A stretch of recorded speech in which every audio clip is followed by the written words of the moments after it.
Patients, patents, and the pharmaceutical industry. Regulation of the pharmaceutical industry.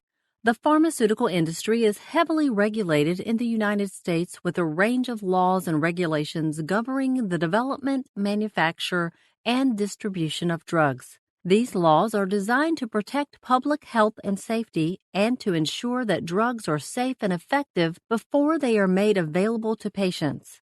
In this essay, we will discuss some of the most important laws governing the pharmaceutical industry, including the Shirley Amendment, the Durham-Humphrey Amendment, the Kefauver-Harris Amendments, and FDA regulations. A unique problem with the pharmaceutical industry is that it's not really susceptible to free markets and economic cycles because people who need drugs to treat illnesses often cannot allow price to factor into the decision. Therefore, the burden is incumbent on government to protect the consumer. The Shirley Amendment, passed in 1912, was one of the earliest laws governing the pharmaceutical industry. The law was designed to prohibit false and misleading labeling of drugs and to ensure that drugs were accurately labeled with their ingredients and their intended use. The law was passed in response to concerns about the sale of medicines that contained dangerous or addictive ingredients, such as cocaine and morphine, which were commonly used in cough syrups and other medications at the time. The Durham-Humphrey Amendment, passed in 1951, further expanded the regulatory framework for the pharmaceutical industry. The law created a distinction between prescription drugs and over-the-counter drugs and required that prescription drugs could only be dispensed with a valid prescription from a licensed healthcare professional. The law also required that prescription drugs be labeled with specific information, such as dosage instructions and warnings about potential side effects. The Kefauver-Harris Amendments, passed in 1962, were a major milestone in the regulation of the pharmaceutical industry. The amendments were passed in response to the thalidomide tragedy in which thousands of babies were born with birth defects after their mothers took the drug during pregnancy. The amendments required that drugs be proven safe and effective before they could be marketed to the public and established a formal process for the FDA to review and approve new drugs. The amendments also required that drugs be labeled with specific information about their side effects and potential risks. The role of the FDA in regulating the pharmaceutical industry is central to the implementation of these laws. The FDA is responsible for reviewing and approving new drugs as well as monitoring drugs once they are on the market to ensure that they remain safe and effective.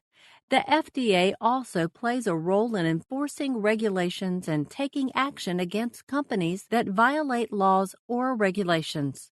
Intellectual property protections of the pharmaceutical industry. The pharmaceutical industry relies heavily on intellectual property protections, such as patents, to protect the investment made in research and development of new drugs. These protections give pharmaceutical companies exclusive rights to sell and profit from their products, allowing them to recoup the cost of development and incentivize further innovation. However, there is ongoing debate about the moral and ethical implications of these protections, particularly in the context of access to essential medicines in developing countries. From a moral and ethical perspective, the question of intellectual property protections in the pharmaceutical industry is complex. On the one hand, there is a strong argument that these protections are necessary to incentivize innovation and investment in the development of new drugs. Without the ability to protect their intellectual property, pharmaceutical companies would have little incentive to invest in research and development, as other companies could simply copy their products and sell them at a lower cost.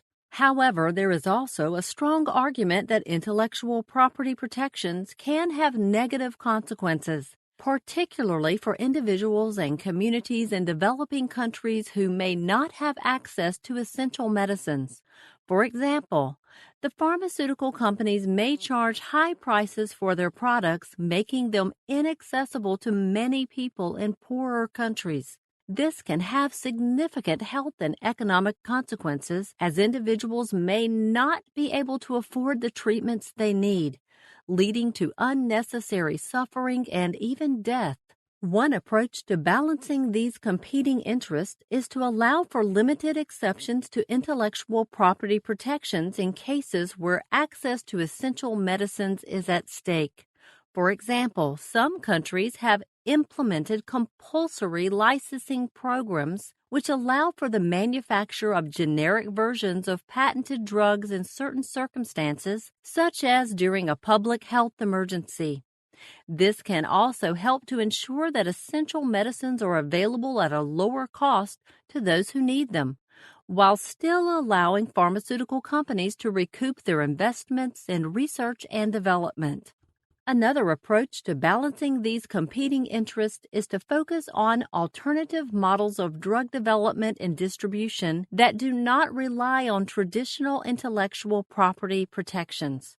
For example, some advocates have called for greater investment in public sector research and development, as well as greater transparency and collaboration between pharmaceutical companies and public sector entities.